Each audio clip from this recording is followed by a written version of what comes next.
The concept for this presentation, this masterclass came up because I was on a WhatsApp group with a bunch of mums, mostly young mums. And when you're a young mum, or when you're a busy mum, or when you're caring for other people, or just when you have a lot of responsibilities, people talk about self-care.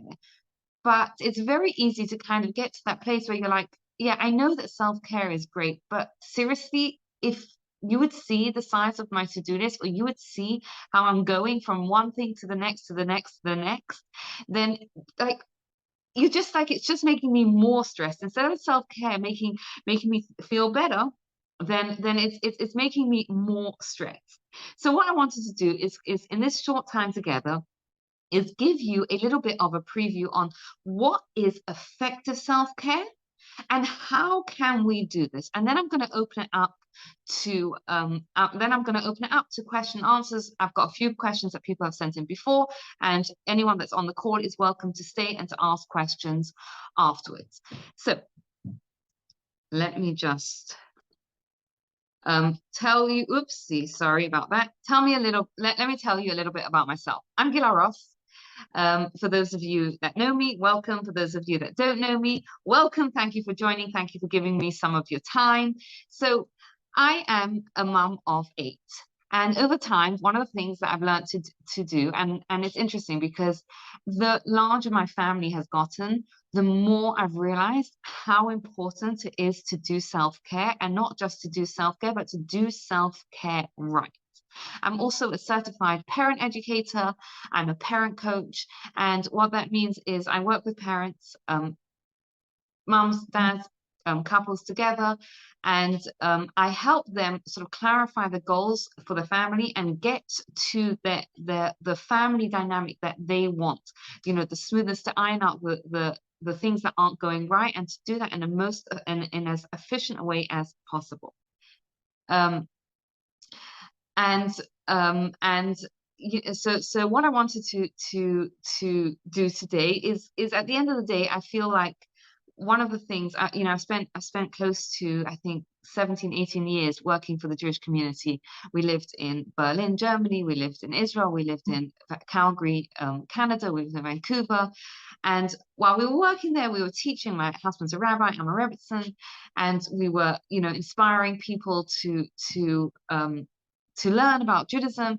And over time, I've realized that the most important thing that we can do to make the world a better place is the way that we bring up our children, right? And the foundation for that is the way we are, because we can talk till we're blue in the face, but our kids learn from who we are. So Leonie, I see you say about modeling self-care for our kids. The only way we can model it is by actually doing it and being it. So that's what we're going to talk about today. So the first slide, which is actually the third slide, you can actually ignore, right? How important is self-care? I think at this point, we all know that it is absolutely important, right? So you don't need this slide. But effective self-care is what I want to chat about tonight, right?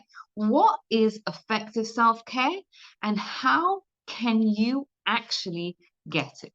Now, there's 3 points to effective self-care that I wanted to share with you today. The first thing we have to bear in mind is that there are 3 elements, 3 parts of self-care, and you need all 3, and you can get all 3. And I might not be so popular for saying it, right? But the 3 parts of self-care is physical, emotional, and spiritual, right? So when people say, as self-care is eating healthy and sleeping enough, they're actually right? And it's not easy, and we're going to talk about that in the next step. But it's very, very, very important to understand that in order to get effective self-care, you need to have your physical needs taken care of, right? You need to be getting as much sleep as you can, right? Obviously, I understand, as a mom, it's not always going to be perfect, right? But it does mean that self-care sometimes means, you know what?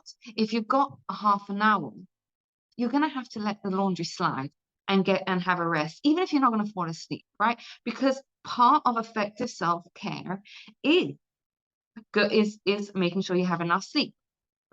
eating well as well. Like, how many of us would let our kids go out to school on a coffee? Yeah. And how many of us our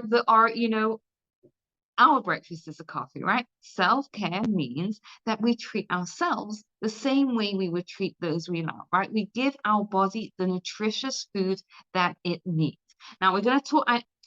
I know this isn't popular, right? Because it's not easy. It's not necessarily easy to do, and I think that's why we struggle. As much as we know about the importance of self-care, we struggle. But I'm going to tell you in the next step how we're going to fix that struggle, right? But it's really, really important to know that physical care of ourselves is part of self-care. The next part is our emotional needs, right? And we all have emotional needs, and they're different for all of us. We have to get to know ourselves and what we need. But if it's time with friends, if it's, whatever our emotional needs are, that is also part of self-care. And the third part of it is spiritual self-care, right? Because at the end of the day, we all have a soul, and that soul needs to be fed. And if our soul isn't being fed, then it's also part of that self-care is not going to take care. So it's very important to know that you need all three, and you can get all three. And I'm going to show you in this class how you can get all three. The second point is that there are two kinds of elements, right? So there's three parts of self-care: the physical, the emotional, the spiritual, right? Now, there's two elements of how we do this self-care, okay? Now, the first thing I want you to know is that discipline is the highest form of self-care. What do I mean by that? Is that, it's class for mums, so I'll give you an analogy, right? When it comes to disciplining our kids, we're much more consistent. Let's use the word consistent, or we're much more careful with discipline with our kids than we are with other people's kids, right? If your kid comes home and says a not nice word, right, you're probably going to address it, right? If it continues again and again, you're going to address it. If the neighbor's kid keeps saying a not nice word, you might make a rule like, don't say that in my house, etc. But you're not going to address it, right? Because at the end of the day, it's not your responsibility, but it's also you care more about your kids than you do about other people's kids, right? It's just the way it is. We care more about them, and therefore discipline is important, right? And it's the same thing for ourselves, right? Discipline is the highest form of self-care. And if there's one thing you walk away from this class, I want you let that be it, right? That say to yourself that discipline is the highest form of self-care, right? And I'm going to show you in the next step how this comes in, right? But bear that in mind, right? What does that mean?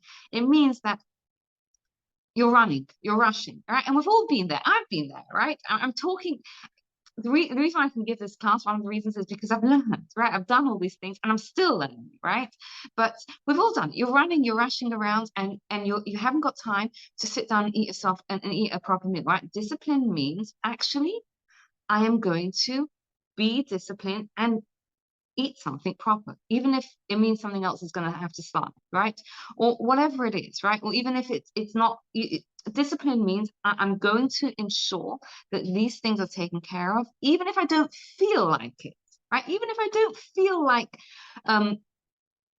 eating something healthy right now, I'm going to do it because discipline is the highest form of self-care.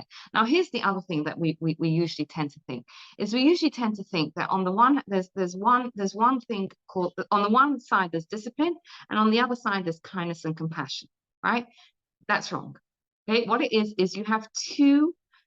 We each have two containers within ourselves. One is compassion and kindness for ourselves, and one is discipline, right? And while we have that idea in our head and that knowledge in our head that discipline is the highest form of self-care, we have to know that we have to do it kindly and compassionately, right? And again, I'm going to give you an analogy. Just like when we discipline our kids, right? We discipline them with kindness, with compassion, right? We can tell a child, you said that not nice word, that's got to stop, right? You can't, whatever your consequence is, and you do it from a place of compassion, right? Because you understand it's hard, we're impulsive sometimes, especially when you're young. Kids are impulsive, or they said something, or they got carried away, and we give them kindness and compassion at the same time as the discipline. We have to do that for ourselves as well. So whatever it is that we commit to doing, discipline. If I commit to doing it, if it's good for my self-care and I commit to doing it, then I do it, but I do it with kindness. That means that if I don't want to do it, give yourself the empathy. If you mess up, that's okay. Just get back on, right? But turn the dial up for both of those. Turn the dial up on your discipline and turn the dial up on your compassion, because you need both of these. Okay, now the last part of it to bear in mind is, let's see if we can do this. Okay, there we go. Is there's one question that we need to ask ourselves to know whether it's effective self-care or not, right? And this is what it is. How do we know if something's effective self-care, right? I'm sure this has happened to, I'm sure this is not just me that's happened to, right? You think to yourself, I'm so tired, I'm so exhausted, I desperately need something, right? And you stay up late, I don't know, watching Netflix, or you go, you stay up late and whatever, and afterwards you feel absolutely rubbish the next day because you're just exhausted, or the house is a mess, or whatever, right? Effective self-care, the question to ask yourself is not how I'm going to feel during it necessarily. Effective self-care is how will I feel after it, right? And for example, this is why exercise is very often such an effective form of self-care, right? I personally, I'm a runner, right? I go jogging, or I go to the gym, or whatnot, right? I don't necessarily enjoy running, right? And sometimes, to motivate myself to go out running when I live in Manchester, UK, where right now the weather's raining.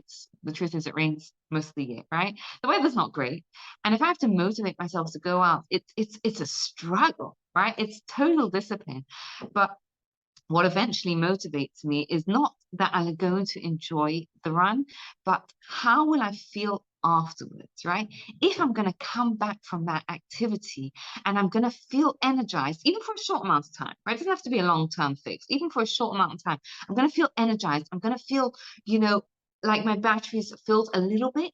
Then it's effective self-care. But if I'm going to spend the time and I'm going to engage in that self-care, for example, everyone talks about mani-pedis, manicures, how like they're almost like the gold standard of self-care.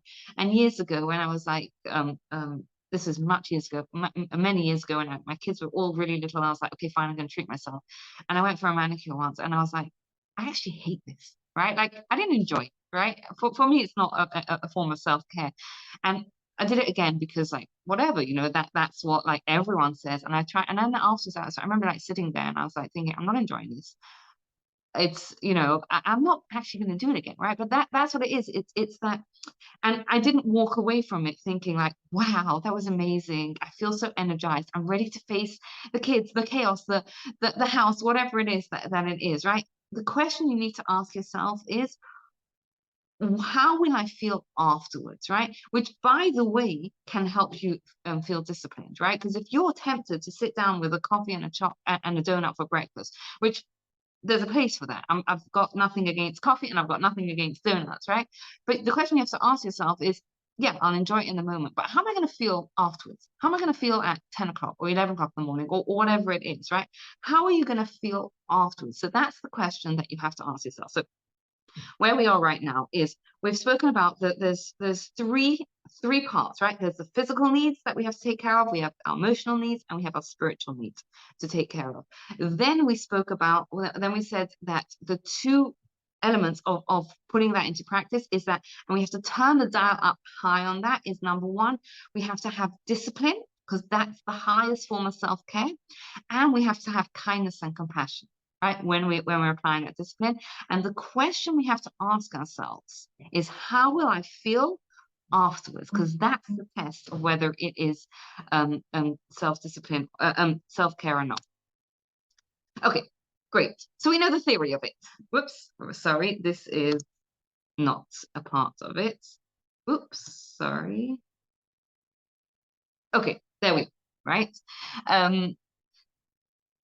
We know the theory of it, and raise your hand if this, I mean, you can put some feedback in, raise your hand if you think it was helpful or whatever.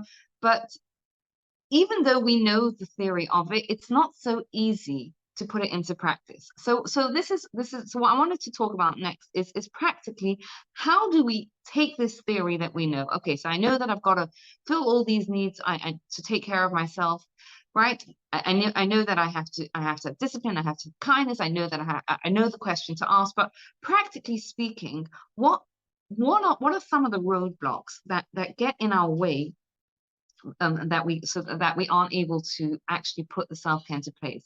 And the truth is, this part of it is very often the reason why people refer their family and friends to work with me, right? Because this is the part where we kind of get stuck on it, right? And so one of the first things that block us is knowing what we need, right? And it's you know and you can respond with a show of hands or in the comments or whatnot, but like, our lives are so busy. How many of us actually sit down or have a minute to think and say, what do I need today? Right? What is it that I need? Or, we sometimes we don't necessarily know what it is that we need in the moment, right? I'll give you a practical example. Okay, let's say it's late at night and you're really, really tired, and your kitchen's a mess, or the house is a mess, or the kids, uniform is all over the place. And on the one hand, you really, really want some sleep. And on the other hand, you really want to clean up a little bit so that you don't walk down the next morning to a terrible mess, or you really want to organize the kids' clothes so that tomorrow morning works thing. And you also want to relax, right? So in the moment, it can be tricky to kind of say, well, what is it that I actually need? And what actually sometimes happens there is that because we don't really know which of those needs is the most important to address, is we'll end up doing something ineffectively, which will mean that we don't really fulfill any of those needs. And again, like this, I'll give you an example, right? Let's just say, again, it's the end of the day, you're exhausted, I'm exhausted, one of us is exhausted, we're all exhausted, right? And you say, I can't possibly walk in tomorrow morning to such a mess, right? So apologies. So what you do is you say, I'm gonna spend time cleaning up. But the problem is you're really, really tired, right? So you spend a bit of time cleaning up, but then you're just like, you know what, I'll just relax for a few minutes and then I'll finish cleaning up. And the cleaning up of the kitchen, which had you done when you weren't tired, would have taken 15 minutes, ends up stretching on for an hour and a half, because you're mentally and physically exhausted and you're trying to push yourself, and it's just not effective because your body's saying, I need sleep right now, right? And sometimes your body can, you can go rest, but you can't fall asleep because you need to take care of that one thing and then you can relax, right? So sometimes it's kind of like we get so into the what I should do and I should do, and people say that you know always clean the kitchen before you go to sleep, or put the kids' clothes out before you go to sleep, or take some time out to relax right before you go to sleep, that we don't actually check in with ourselves and say, hold on a second, what is it that I need right now? Right? What is my body telling me that I need right now? Is my body telling me leave the kitchen a mess and go to sleep? Is my body telling me, take an easy, right? If you're whatever with the kids and whatnot, give them something that you wouldn't necessarily give them for dinner, right? As a meal that is a standard below what you would originally give, and go and do something fun together with them because that's what you need. So sometimes it's just that step of saying, hold on a second, what is it that I need? And the second part of this is, once if we've done that step, right, which is not an easy step to do, right? It's a step to kind of say, and I just compassionately ask yourself, what is it that I need right now? Is to then give yourself permission to do that. And I'll go back to that the kitchen analogy, right? So it's 10 o'clock on Sunday evening. You've had kids home, you've had Shabbos, you've had Sunday, it's busy, the kitchen's a mess, you're exhausted, right? You've got a whole week coming up. and you actually check in with yourself and you ask yourself, what is it that I need right now? And your body tells you very loud and clearly, you know what you need right now? You need a hot bath and go to bed, right? Or whatever you do to relax, right? Go relax for half an hour and then go to have an early night, right? We then have to give ourselves permission to do that because that can be very hard to do, right? Why? Because, and again, this is a big part of the reason why people refer their family and friends to work with me, right? Because we have so many stories that are going through our mind, right? Like, but I can't possibly leave that kitchen such a mess, right? And again, that's all the inner work that you have to do with it of giving yourself permission. But it's really important once you've checked in and found out what is it that my body needs, to then give yourself permission to do that. And I want to share with you a couple of stories that I think really, really bring the point home because I got a question. I'm gonna respond to the question um, um, in the question answer session if we have time. But you know, we often think of like the ideal mum, right, or the ideal caregiver, or the ideal person, right, and how they're able to balance everything, right. So I want to give you a snapshot into some very holy women and how they handled it. So one of my mentors, one of my Rebbitzins, her name is Rebbitzin Miller. She used to live in Calgary. So she told me the story, and I cannot remember who she told me it about, but it was a holy woman, right? And she says that every single day, what she used to do at a certain time of the day is that she used to lock the door to her bedroom. Right? Kids were all safe, and she would go in with a boiled egg, and she would lock not lock the kids. She would lock the bedroom door, and she would tell her kids, I'm coming out in 5 minutes. If there, well, obviously, if there's an emergency, she would be there. But right, if there's and I'm making you a mother, right? And she would go and she would take 5 minutes and sit and eat her boiled egg, right? Okay, so that's what her self-care was. But the idea there was that she taught me was so powerful there. It's like, stop thinking about it of I'm taking time for myself, right? And I'm gonna go and 5 minutes, I'm gonna get the kids in the car and bring the kids in from the car. I'm gonna sit for 5 minutes in the car, whatever is unloading and whatever, and just relax, right? Like the way she showed it, she viewed it, and the way she portrayed that to her children was, I am making you a mother. I am investing in myself right now so that you will have the mother that you will need. And I want to tell you something. Um, as mothers, most of us, I'm going to go out on a wild assumption here, right? And you can call me out on it if I'm wrong. I'd love to be proven wrong for it. As mothers, we really, really, really need to learn how to invest in ourselves, right? When it comes to our kids, we'll give them what we think they need. We'll stretch ourselves. We'll push ourselves, right? When it comes to the other people that we're caring for, we push, we give, we give, we give. When it comes to ourselves, we like justify whatever. Should I? Shouldn't I? Should I? Shouldn't I? We really need to learn how to invest in ourselves. And this Rebbitzin was so comfortable with who she was and where she was at that she didn't have to justify it um, to um, she didn't have to justify it. She just told her kids, I had, sorry about this. I'm investing and I'm making you a mother. Another story I want to share with you is Rebbitzin Zahava Bronstein, right? And she was a well-known Rebbitzin.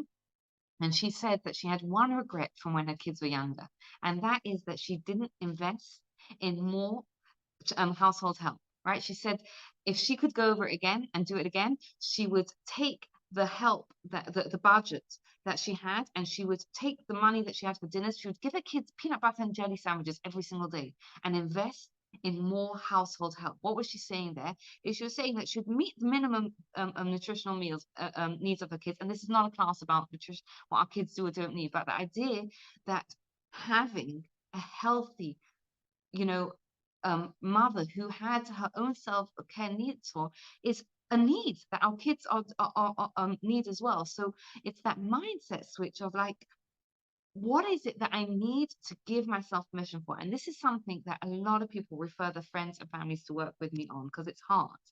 So if you struggle with this, then know that you're in good company. All that being said and done, we then often come up with practical things, right? I would love to go out, right? I'd love to go away for a night. I'd love to, have half an hour a week to myself to do whatever it is, to write, to journal, to exercise, to do what. But I can't. I don't have babysitters, I don't have a budget, I don't have etc. etc. right? And we get stuck in that, but I can't, which is legitimate. This is what we need to switch to. We need to switch to what can you do, right? Okay, you've identified what it is that you need. You've identified that you need it, right? You've identified what you can't do, but now you have to move on to what can you do, right? For example, if exercise is important to you and you don't have the budget for a gym and you don't have the budget for a babysitter, maybe you can go walking with your kids every day. Put them in the buggy and go walking with them, right? Maybe you can find something to do with them, right?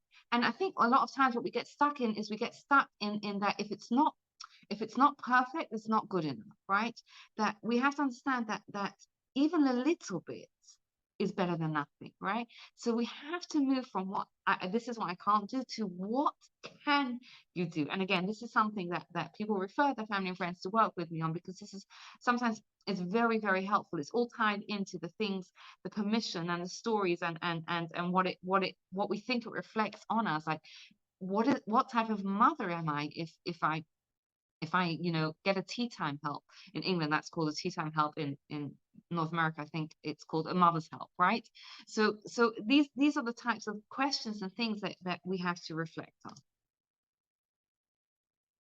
Okay, so this is a quick overview of self-care. Hope it's helpful. I'm going to open it up in a moment to question and answers. But before I do that, I'm just going to tell you that firstly, I have a free gift for everyone that is here live or is here watching, and that is that I'm gifting everyone with a free one-to-one session with me to see how you can implement these strategies and tailor them to your life, right? To claim your free gift, email me at gilaross@gmail.com, and I will send you a link to how to book this. It's completely free. There is no obligation to work with me afterwards, but that is a free gift for everyone. And you can, if you're on Instagram, you can follow me on Instagram. It's Gila Ross. I'm on Facebook as well. You can also listen to my podcast. It's the Power Up Podcast. It's on Spotify. And at this point, I'm going to open it up to questions. And I think we have some questions in the right. Okay. So Loredana is saying my automatic answer is sleep. However, after a bar mitzvah, I was uplifted and energized, seeing friends that I haven't seen for so long. Right? I still need sleep. So that's exactly the point that I'm making, is that there's not always a direct answer, right? Because sometimes the answer is sleep, but sometimes if it is a something that you're excited about or whatever, or something special, then yeah, maybe it is more energizing to spend time with family and friends. So absolutely. Yes, Leonie, you are not alone, right? Leonie is writing, I think I struggle, especially when I'm tired or overwhelmed, to prioritize what will make me feel good afterwards over what makes me feel good now. Yes. We all do that, right? And again, like there's so much to talk about this. There is so much to talk about it. Number one, know that that's a struggle, right? It's a struggle that we all have, and that's where the discipline comes in, right? That's where the discipline is the highest form of self-care, right? Simple example. We're tired. We want to hit off sugar, right? So we reach for the chocolate. Is that really what's going to make us feel great afterwards? Not necessarily, right? And so it's kind of, that's where we kind of have to turn the dial up on the discipline and keep reminding ourselves that discipline is the highest form of self-care. And I want to also say that this is something that's super helpful to work with a coach on, because you know, we're there for everyone else, right? Who's there for you?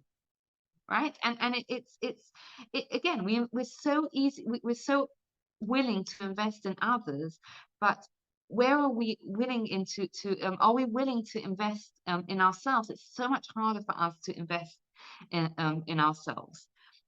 Okay.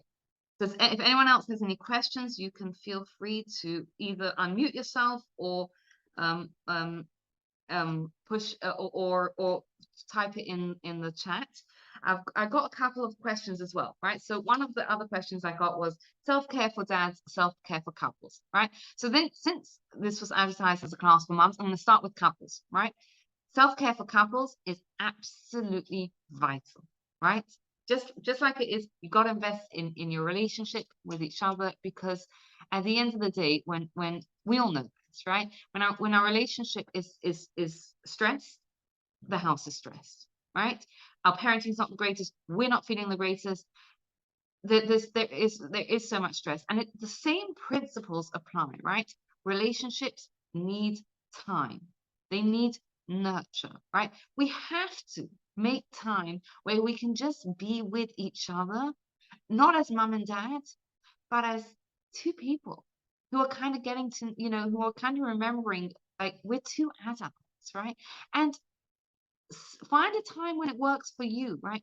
For some couples, it's during the day, right? For some couples, it's in the evening when the kids are sleeping, whatever it is, if you can't afford a date night. But it's really, really important that you invest in your relationship as well, because your relationship needs that care, and it's also part of your self-care. And in terms of self-care for dad, absolutely 100%, all the same principles apply, as since I'm talking to moms, we have to recognize, right, that dads also have needs, right? And that they also, um, you know, we have to give them the space to take care of the needs. And I think when our needs are taken care of, it's much easier for us to give them the space to do it, right? When if we're feeling like my needs are going to be taken care of, then I think it is easier to do that. And another really, really, really great question that I got was that for many of us, right? Especially, I think, we grow up with some sort of like ideal about what the ideal mum is, right? The mum who gives up everything for her kids, right? It's about like having a natural birth, right? Or breastfeeding your babies because it's healthier, um, and all these messaging that we're told from everyone about what it means to be a good mom, right? And there's a couple things I want to say about that, because number one, it is 100% valid, right? And the first step is to recognize that these messagings are we're doing it, right? And the second thing is to sort of kind of ask yourself, like, is is that true? Is it true, right? And that's what I tried to do a little bit earlier when I gave you these examples of these holy women, right? And the stuff that they took. And I think that this is the thing, right? We see what other people do, but we don't necessarily see how they feel, right? So we see other moms, right? We hear the stories of these other moms, but we don't see the struggles that they have. And I believe this was from Rav Hutner.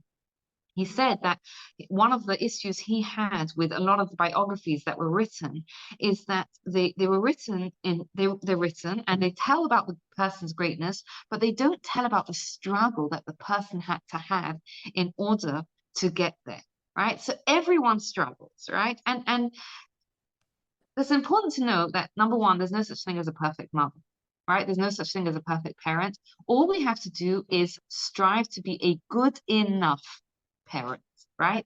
There's research that actually shows it, and again, this is perhaps a topic for another class. I'm happy to do one about on it. If anyone wants more information, I'll do that there, right? So number one is start taking that pressure off yourself, right? Because you only have to be good enough. And I tell you one thing, when you take that pressure off yourself to be that perfect parent, which no one can do, it helps you become actually a better parent, right? Again, and this is a topic for another situation and another time.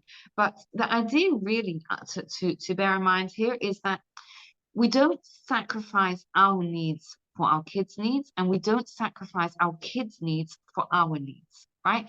All of both parents and kids' needs are valid. It's very, very important that kids know that they can rely on us, right? As parents, I think of it as this way, as a wall, right? Imagine if you go into a house and you're leaning against the wall and the wall starts leaning that way. It's very, very scary. Our kids are the same way, right? We, the parents, are the wall, right? And they're going to lean on us and they're going to push boundaries, right? And we have to be the wall that stands up straight, which means that our needs don't get pushed over and kids' needs don't get pushed over. Instead, both of the needs get taken care of, right? Which means that we have to be clear about what is a need and what isn't a need, right? I'll give you an example. For example, let's just say at the end of the day, it's bedtime. Apparently, some kids don't love going to sleep, right? Apparently, some parents struggle with bedtime. Right, so what happens is, let's just say a child wants the parent to sit with him, right? And the parent really, really wants some peace and quiet. Now, both parent and child have needs in this situation. Have needs in this situation, right? Which means that the parent has to figure out what are the needs, right? What are the needs of the child and what are the needs of the parent, right? And then how do we make sure that both the parent's needs are met and the child's needs are met? Perhaps in that situation, I'll just try and flesh it out a bit so you get a bit of a clearer idea. But again, this is the type of thing that I work with clients on to kind of figure out what's going on and you know, what are the needs here and how do we meet everyone's needs, right? But perhaps the child's needs in that moment is a need of security, right? They need to feel secure, right? Then maybe they're feeling scared, maybe they're feeling anxious. I don't know. Maybe perhaps that's what's going on. And the parent has a need of some quiet time, which is also a legitimate need. So perhaps a way of meeting both of those needs is for the parent and the child, for the parent to say to the child, look, I know you really want me to sit with you tonight, and I'm happy to, but mummy or daddy, whoever it is really tired, and I just need some quiet time at this point. So I'm happy to sit with you as long as you're quiet. And that's the way that both parents' needs are met and child's needs are met. And that's, I think, what we have to go into it, is that sacrificing our needs for our kids is not a healthy long-term strategy, right? Again, in the moment, there are times, especially if you have a baby, you may have to sacrifice some of your sleep, right? But you do have to also find a way to get a minimum amount of sleep so that you can actually function as a human being, right? Whether that means, you know, relaxing your to-do list, relaxing your standards, etc. But the idea really, that the thing that you have to bear in mind and you have to try and do is, what is the need here? What is the need here of the child? What is the need here of the parent? And how can we find a way that both the parent's needs are met and the child's needs are met? I hope this has been helpful. Thank you very much, everyone, for joining. And again, thank you. Yes, prayer is also very, very, very important. We cannot do any of this without Hashem's help. And that, again, comes under our spiritual needs, right? And if you don't have the time to daven from a siddur, you can pray from your heart, right? And that is a beautiful way to take care of your spiritual and your physical and your emotional needs as well. You know, I'm just going to end with a story, a beautiful story, just because I think it's Sherry who bought the app, is that prayer changes things. It really, really does. I remember there was once a time where I was going through a rough patch with one of my kids, and you know, I was teaching about prayer at that point, and I thought to myself, look, I teach about prayer. Let me pray every day. And every night before I went to sleep, I said a prayer to Hashem for my child. And it was incredible, because within a few weeks, I hadn't done anything different in my parenting. The school hadn't done anything different, but something switched within him. So prayer does absolutely help. So thank you for adding that in. And again, thank you all so much for joining. And to claim your free gift of a free one-to-one, please email me, gilaross@gmail.com. And if there's any other topics you'd like me to cover, you can also email me, get in touch, and I'll be happy to put something on. Thank you again, everyone. Yes, and one more thing. There has been a request for a WhatsApp group. So if anyone is interested in that, please just email me again. Email me, gilaross@gmail.com, and we can set one up. Thank you again. Have a wonderful week.